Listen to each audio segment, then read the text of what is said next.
Fuck, what's wrong with my fingers today? Are they dysfunctional? Alright, check. I don't know why I sniffed them to see if they're functional or not. Uh, okay, guys, forget that I just did that. You might have noticed on my channel that I usually like to do 2 videos a week. I didn't do that for last week, though. Last week I only put 1 video up, and there was a reason for that. Reason being that the second video was gonna be me talking about the Turning Red trailer and basically giving my thoughts on Pixar and Disney. I found myself getting a little negative in that video. When I first started this channel, I wanted it to be an optimistic look at cinema. I feel like there's so much negativity on the internet, not only when it comes to the movie sphere, but basically every sphere of our life. I wanted to be an optimistic channel, and when I talked about that Pixar movie and all that stuff, I found myself getting very negative. I don't want to be one of those channels that'll be like, so I just saw this and it was pretty bad. To compensate for my foolish behavior, I decided to go back into my film journal and recommend some that have gone maybe a little under the radar. Every time I watch a movie, I'll rate it on IMDb, and I just went on the past 3 years and tried to find some movies that I've rated very highly that I feel like doesn't get the light of day all that much. So many times my friends come to me, they say, Paul, why are movies so bad these days? And I try telling them it's not movies that are bad, it's just the ones that get a lot of eyes, a lot of attention, are the ones that tend to be bad. I think studios in general, their tactic isn't to make a good movie, which sounds counterintuitive, but let me explain. You look at a movie like the Lion King remake, the point of that movie, in my opinion, wasn't to be good. It wasn't trying to be as good as the original. I think it just wanted to create a dialogue, because some people, they watch movies and then they go to work and they'll talk about the movie at the water cooler, and there'll be a conversation or a debate. Is the Lion King animated or is it live action? Or when they recast a character to make it a woman or a black person, you want to be part of that debate. You want to be like, hey, I thought that was stupid and tacky, or you want to be, oh, it was a good step for progressiveness. You don't want to feel left out of that water cooler conversation. So I feel like people watch it and they don't necessarily like the movie, they just want to feel like they're part of the debate. And sometimes that is an interesting tactic to me. The Joker movie created a lot of conversation and a lot of debate, and I thought that was a very positive debate to have. That movie was talking about mental illness and rebellion, and I feel like that's a pertinent debate to have, versus some other movies I feel like it's not all that merited. It's just a tool used by studios. So I want to recommend some movies that I think are genuinely good, movies that I feel people aren't really talking about all that much, and I limited it to the past 3 years. Some of my viewers probably don't like older films, they like newer films, which I understand. We are accustomed to a certain pace with our films these days. Completely understandable. I'm not one of those hipsters that'll hate someone for not liking movies from the 70s. I get it. When I was younger and not a film fan, I didn't like it either. Let me go through some movies I think were underrated. So first one I'm going to talk about is a movie called Shirley. The movie Shirley follows Shirley Jackson as she struggles to write one of her most acclaimed books. As she struggles to do so, her and her husband decide to allow their students to live in their home, and a lot of stuff ensues. This is a very suspenseful movie. It's a very slow-paced movie. This movie was produced by Martin Scorsese, and you can tell when Martin Scorsese slaps his name on something, he's not the type of person like a Steven Spielberg who will just do it for any old movie like a Transformers movie. He's more selective, and I feel like this movie didn't really get the light of day. If you guys like Elizabeth Moss, if you guys liked, what was that TV show, The Handmaid's Tale? I don't watch TV shows, by the way, I just watch movies, I'm sorry.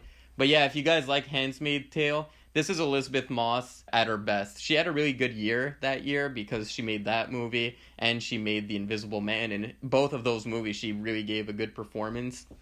This one fell a little more to the wayside, and I understand why. It's a slower movie. It is very, very slow, and I watched it with my dad, and he didn't like it, and he didn't really see the point of it, which I understand. It's not one of those movies you can do a crossword puzzle while you watch it. Just a very slow, but a very interesting movie. Might I say that this movie is also directed by women, and the two leads of this movie, the meat of this movie, is the two female characters.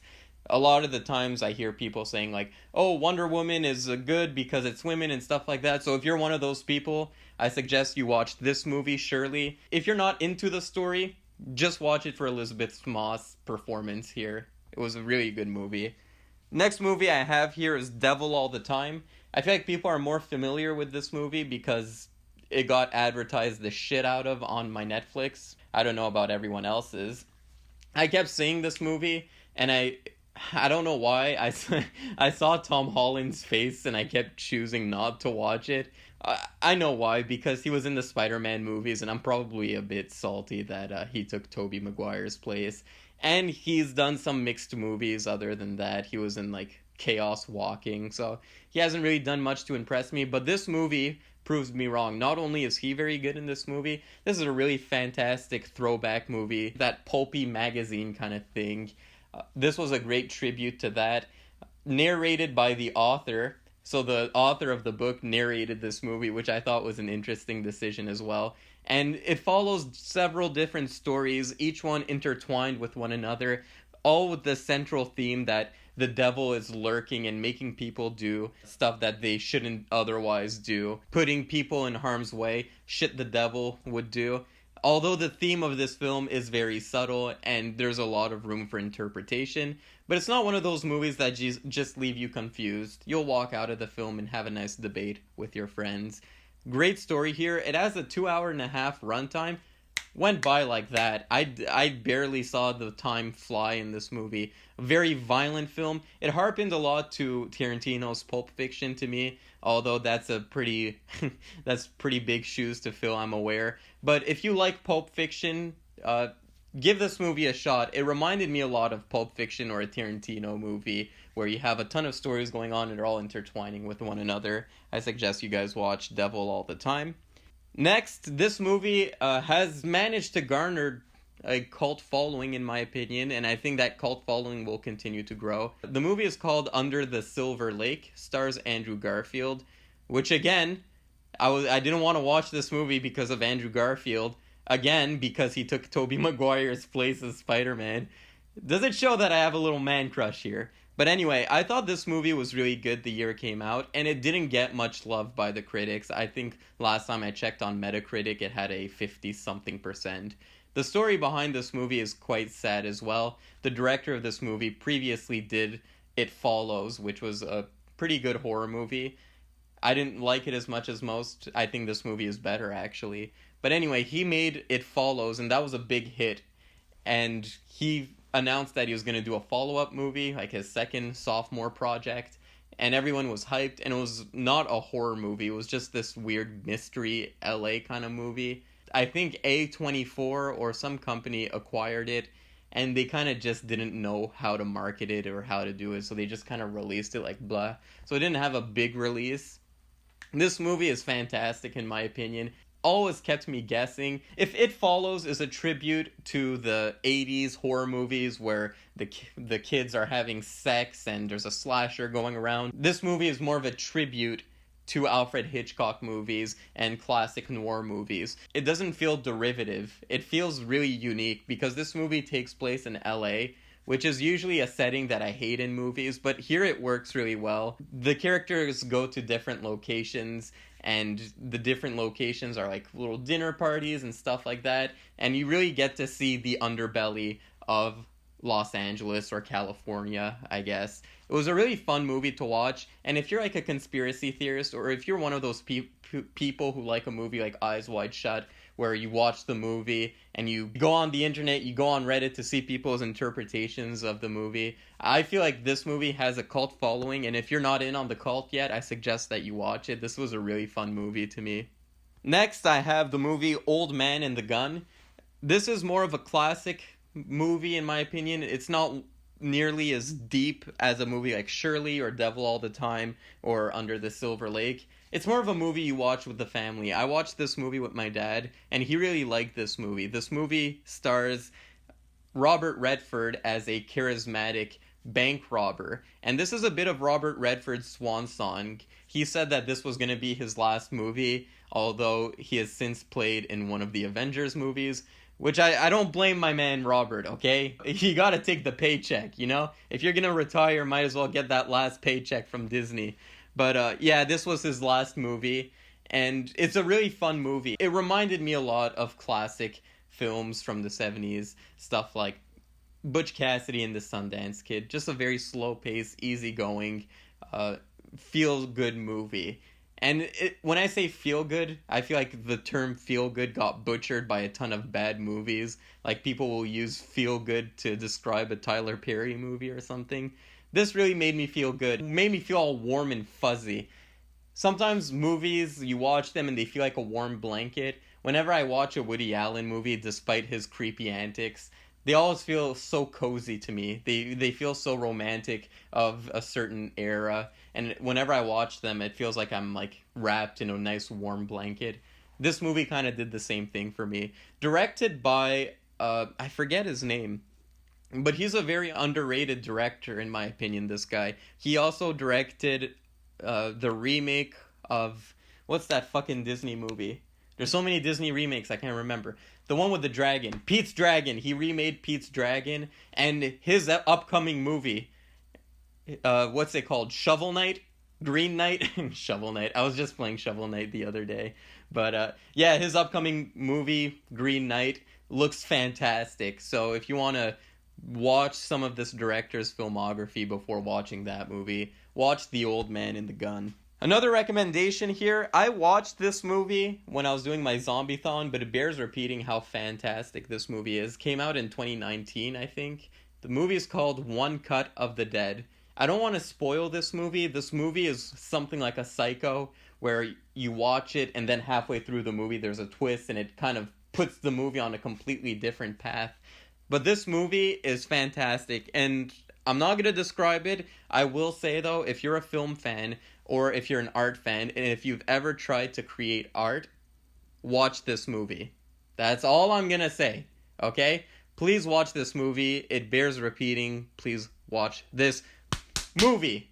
Another movie I'm going to talk about here is American Animals. American Animals is interesting because it's a mix of a documentary and a narrative. The characters here are describing what occurred in this incident, and then the director recreates it with really talented actors.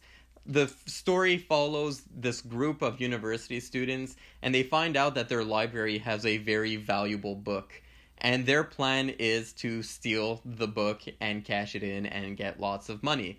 Now, this movie is an obvious homage to those Ocean's 11's movies and stuff like that.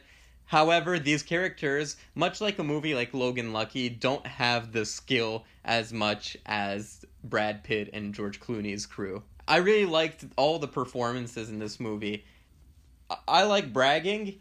When Sam Rockwell, before he got his Oscar nomination, I kept saying he's gonna get an Oscar nomination. And Lakeith Stanfield, before he got his Oscar nomination for Judas and the Black Messiah, I kept saying this guy is going to get an Oscar at some point. We're still waiting, but a nomination is the step in the right direction. Then when Anya Taylor-Joy, when she wasn't that big, I just saw The Witch, and I was like, this girl, she's going to blow up, just wait. And she was in Queen's Gambit. I'm saying it now, guys. Peter Evans, or whatever his name is, Chris Evans. I'm going to look up his name. I can't even fucking name him. I did a switch on his name. Evan Peters, I'm sorry. Evan Peters. He's someone you gotta look out for. He played Quicksilver, so I feel like people are more familiar with him. He was like one of the standout characters in the recent X-Men movies. But in this movie, and as well as other movies, I always find he does such a good job. Guys, Evan Peters is gonna be the next guy to get nominated for an Oscar. You just wait and see. He's gonna blow up. He's gonna be high in demand like Anya Taylor-Joy right now. I just thought this was a really well done story. And I like documentaries and I like narratives, and when I found out they were mixing both together, I thought that would make the story very restrictive and kind of tie the director's hands.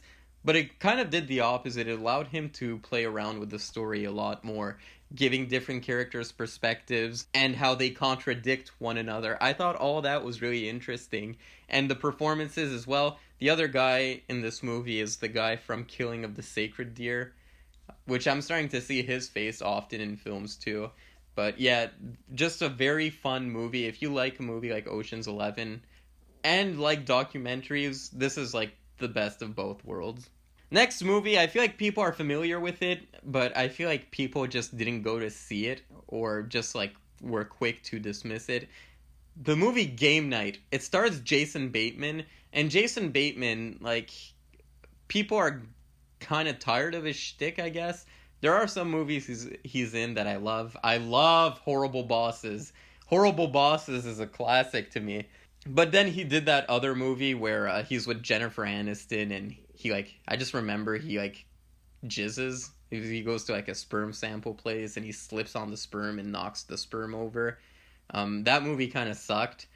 So I feel like people had Jason Bateman fatigue, and he's always kind of playing the straight guy that's like, whoa, my life sucks, and it kind of wore thin on people. Guys, watch Game Night. This is a bit more than your average just plainly shot American comedy. It does a lot more. I feel like the directing was really clever in this film. Whenever the characters are driving, it looks like a board game, kind of like the Game of Life, how characters are driving. A lot of great camera techniques in this movie as well. The car chases were really well shot, which I was so surprised with a movie like this.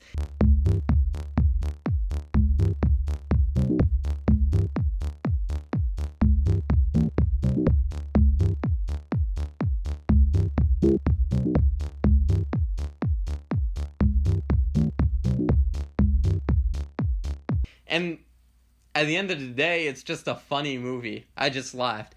Humor is subjective, like, what's funny to me might not be funny to you. I think this is one of the few funny movies of the past few years.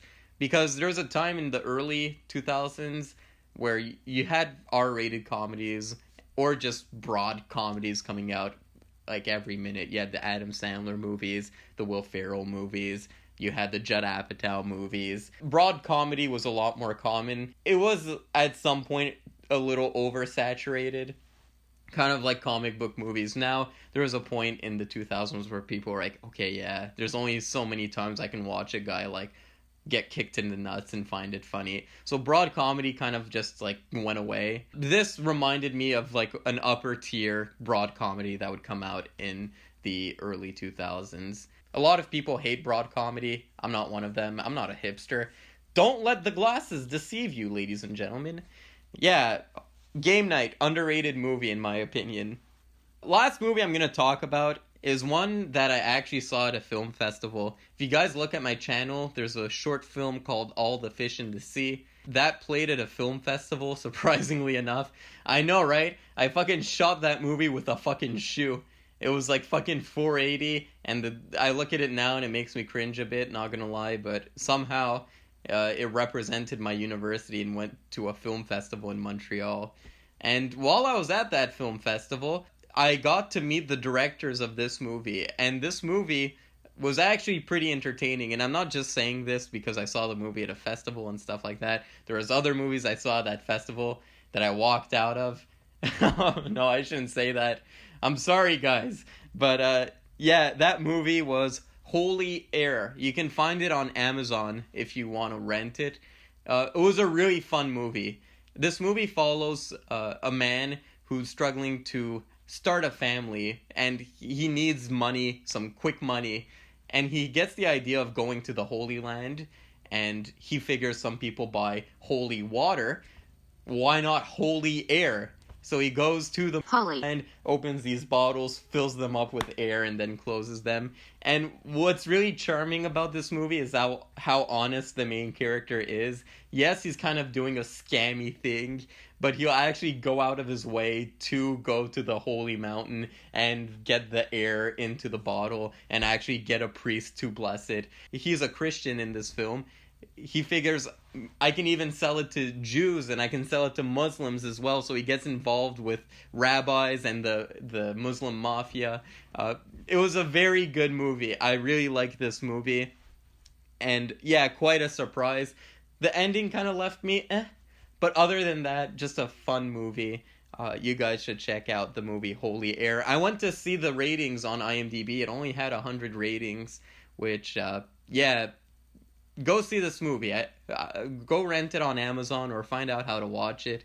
What's convenient for you. I thought this movie was pretty classy. And that's all I have. Those are some movies from the past 3 years that I feel like are either underrated or overlooked. I feel like people should give them an eye, especially these days where everything in theaters kind of feels like a sequel. The top grossing movies at the box office right now are like Black Widow and LeBron James the movie, which and Fast and Furious 9.